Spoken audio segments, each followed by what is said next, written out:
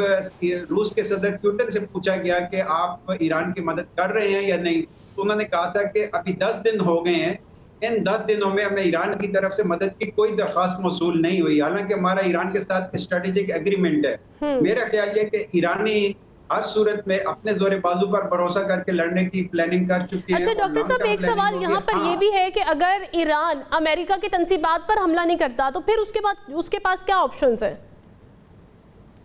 نہیں, میں یہی عرض کر رہا ہوں کہ تنصیبات پر تو حملہ ایران ضرور کرے گا, لیکن اب بڑا وہ پرپورشنل لیول کو دیکھ کر کرے گا کیونکہ انٹرنیشنل لا کو بھی اس کو دیکھنا ہے. لیکن دوسری طرف جو زیادہ خطرے کی بات مجھے نظر آ رہی ہے وہ یہ کہ ایران کے پاس اسٹیٹ ایکٹرز تو نہیں ہے پارٹنر ساتھ, لیکن نان اسٹیٹ ایکٹرز ضرور ہیں جو ایران کے پارٹنرز ہیں اور پورے ریجن میں موجود ہیں. اگرچہ امریکہ اور اسرائیل یہ سمجھ رہے ہیں کہ انہوں نے کمزور کر دیا ہے, لیکن ان کا جو سٹرکچر ہے وہ انٹیکٹ ہے. حزب اللہ اپنی جگہ موجود ہے, حماس, اسلامک جہاد اپنی جگہ موجود ہیں, حوثیز بڑے ایکٹیو ہو کے موجود ہیں اور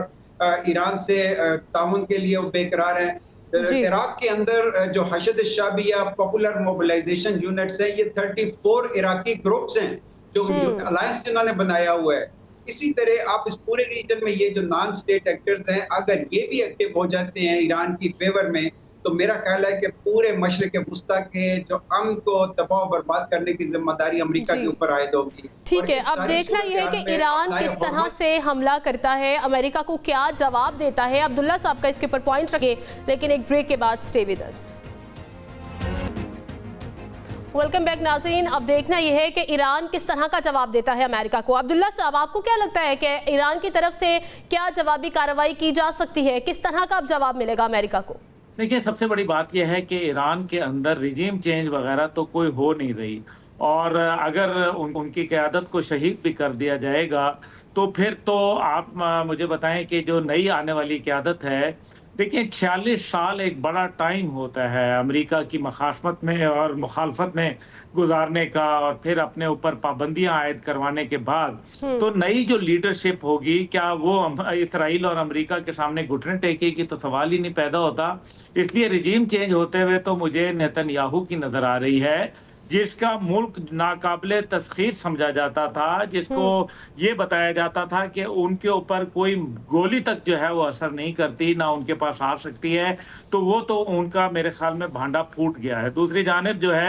وہ ابھی اگر آپ یہ دیکھیے کہ وہ کیا کر سکتے ہیں, وہ ان کو جو ہے خاص طور پہ ان کے جو ایئر کرافٹ کیریئرز ہیں اور دیگر جو ان کے نیول ایسٹس ہیں ان کو نشانہ بنا سکتے ہیں, اور خاص طور پہ اسرائیل کو نشانہ بناتے رہیں گے. اسرائیل کو اتنا نشانہ بنائیں گے کہ اس کو کٹ ٹو سائز کر دیں گے, اور شاید امریکہ یہی چاہتا ہے کہ دونوں ممالک جو ہیں, جس میں ایران بھی شامل ہے اور جس کے اندر اسرائیل بھی شامل ہے, دونوں کو ایک دفعہ جس کو کہتے ہیں نا کمزور سے کمزور تر کر دیا جائے. لیکن ایران ایک بڑا ملک ہے, ایران تقریباً 70 گنا بڑا ہے اسرائیل سے, اور 70 گنا بڑا ہونے سے مطلب یہ ہے کہ اس کے پاس 70% زیادہ حوصلہ ہے کولیٹرل ڈیمیج برداشت کرنے کا. جیسے ڈاکٹر صاحب ابھی یہ کہہ رہے تھے کہ ایک طویل جنگ, تو تقریباً انہوں نے 3.25 لاکھ لوگ شہید کرائے تھے عراق اور ایران جنگ کے دوران, اور 10 سال یہ جنگ لڑی تھی, اور اس کے بعد کیا نتیجہ نکلا تھا وہ آپ کے سامنے ہے. اس لیے اگر طویل جنگ ہوگی تو دنیا کی سیاسی، سفارتی اور عملی مدد جو ہے وہ ایران کے ساتھ آ کھڑی ہوگی، اور دنیا کے اندر جو ہے یہ جو امن کے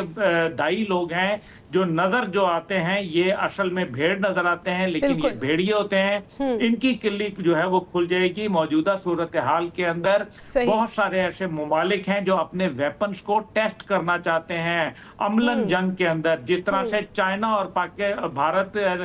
نے بھارت اور پاکستان کی جنگ میں اپنے اسلحے کو ٹیسٹ کیا۔ اب اگر ایران یہ ٹیسٹ کرتا ہے، جس کا بھی ذکر کیا گیا کہ ایران کے میں جہاز گئے ہیں چین کے، جن کو دیکھا گیا باقاعدہ واخان تک جو ہے وہ ریڈار پہ نظر آئے، اور اس کے بعد وہ اسٹیلتھ موڈ میں چلے گئے اور غائب ہو گئے، تو یقین مانیں کہ بہت ساری مدد چین کی اور دیگر ممالک کی، روس سمیت جو ہے وہ ان تک پہنچے گی، اور اس کے علاوہ بھی بہت سارے عرب ممالک کی بھی پہنچے گی، لیکن عرب ممالک خاموشی سے جو ہے ایران کو پیسہ دیں گے، ایران کو جو ہے وہ سیاسی اور سفارتی مدد فراہم کریں گے، عملاً وہ شاید سامنے نہ آئے کیونکہ صحیح۔ لیکن عبداللہ صاحب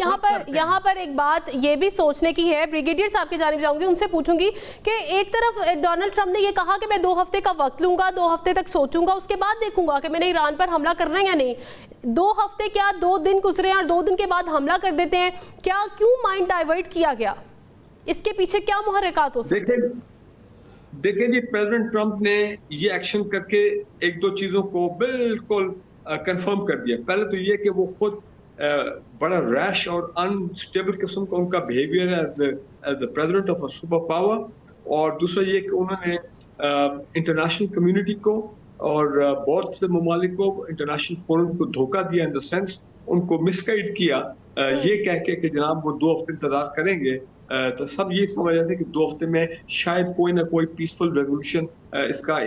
کا حل جو ہے وہ نکل آئے گا، انکلوڈنگ پاکستان آلسو، اور بالکل یہ ایک اچھا ڈیولپمنٹ ہوتی اگر واقعی ایران کو کول ڈاؤن کر کے اور کسی طرح معاملہ ٹیبل پہ آ کے دوبارہ اور ایک سیز فائر ہو جاتا وغیرہ وغیرہ۔ لیکن میں سمجھتا ہوں دوسری چیز جو بہت اہم ہے کہ ایک مرتبہ پھر امریکہ نے ثابت کر دیا کہ وہ ایک انٹرسٹورتھی اور ایک انریلائبل جو ہے وہ سپر پاور ہے، اور ان کی پارٹنرشپ سے آپ کو نقصان ہو سکتا ہے۔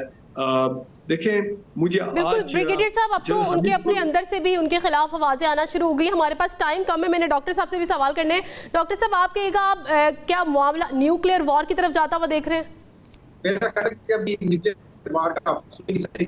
ظاہر ہے کہ اس وقت ایران نے صرف یہ کہا کہ امریکہ نے ایران پر اپنی پراکسی کے ذریعے اٹیک کروایا تھا، یعنی اسرائیل کے ذریعے، تو جب اس کی پراکسی پٹ گئی تو یہ پہلی دفعہ یہ ہوا ہے کہ امریکہ خود فرنٹ لائن پہ آ گیا، اور اب ایران کو ایک لیجیٹیمیٹ ٹارگٹ مل گیا ہے کہ وہ نشان، اور خود امریکہ مرد آباد کے نعرے اس میں ہوں گے، اور یہ جو عوامی سطح پر تحریک چلے گی میرا خیال ہے ایک سٹارٹ ہوگا امریکن سپر پاور کی ڈیکلائن۔ ہمارے ساتھ موجود تھے بریگیڈیئر ریٹائرڈ فاروق حمید صاحب، اور ہمارے ساتھ ہی ساتھ موجود تھے عبداللہ حمید گل، چیئرمین تحریک جوانان پاکستان، اور ہمارے ساتھ ہی ساتھ موجود تھے ڈاکٹر قندیل عباس، ماہر عالمی امور۔ آپ تینوں کا بہت شکریہ۔ ناظرین، یہ دیکھنا ہے کہ ایران اسرائیل جنگ کیا رخ اختیار کرتی ہے، کیونکہ اس کے خطے پر بہت ہی خطرناک اثرات مرتب ہونے جا رہے ہیں۔ اب سپر پاور اس میں شامل ہو گئی ہے۔ اب دیکھنا یہ ہے کہ ایران جوابی کارروائی کس حد تک کرتا ہے اور امریکہ اس کے بعد کیا جواب دیتا ہے۔ اسی کے ساتھ پروگرام کا وقت بھی ختم ہو گیا ہے، مجھے دیجیے اجازت، اللہ حافظ۔